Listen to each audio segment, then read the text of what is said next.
In this video, we're going to learn the blind stitch as described on page 179. This is a variation of the slip stitch that is even less intrusive to the fabric. So I have my fabric folded up twice, as well as a needle threaded with a single thread doubled and a knot tied at the end. Once more, I'm going to change the orientation and we're going to start. And I'm going to start by putting my stitch up underneath in between the fold. So this hides my knot inside the fold I've already created. This is just like the way that we start the slip stitch. In the same way, I'm going to take a tiny little bite directly next to where my thread just came up from the lower layer, but I'm taking this tiny bite out of the top layer. And then just like the slip stitch, exactly next to where my thread just came up, I'm going to send my needle through the fold, through just one layer of fabric, so right in between those two folded fabrics. We're going to go about 1/4 of an inch. Now, next to where my thread came up, I'll take a tiny little bite, just a few threads at a time of fabric, of the upper half of my fabric, and again, between the two folds, the two pieces of fabric that make the fold.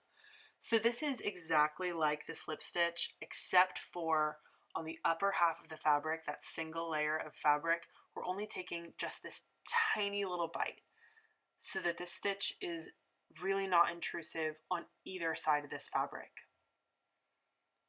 We're still creating those rungs of a ladder. It's just two really close together. We'll continue this all the way down our fabric.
As we get closer to the end, I'll take one more bite. I always like to tie my knot on the lower end of the fabric where we just have a little bit more fabric to work with. So I'm going to go ahead and take that tiny little bite right on the lip, just like I have been, just not very far, not that full 1/4 inch. I'm going to go ahead and tie my knot off right here.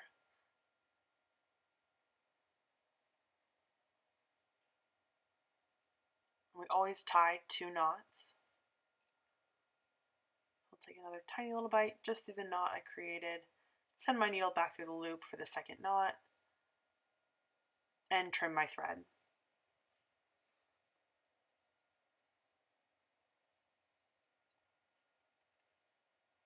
So it looks just like your regular slip stitch on the front, but on the back, instead of those 1/4 inch thread stitches, we just have a tiny little bite.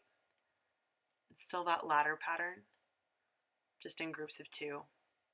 And that is your blind stitch.